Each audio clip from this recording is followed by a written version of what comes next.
Welcome to our channel. Today we how to enable Cloudflare WAF for your VPS workload. Easy tutorial step by step clearly.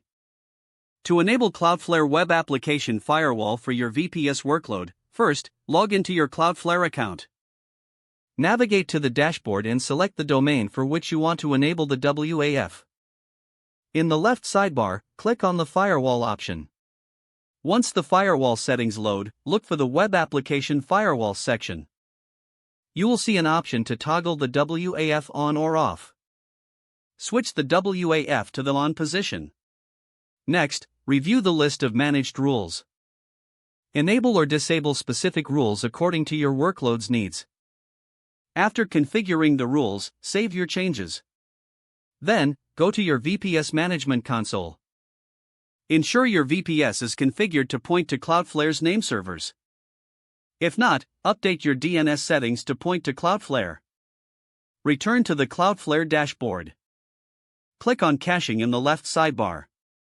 Here, adjust your caching level based on your application requirements. Now, go back to the firewall section. Under the WAF settings, monitor logs to identify any potential threats.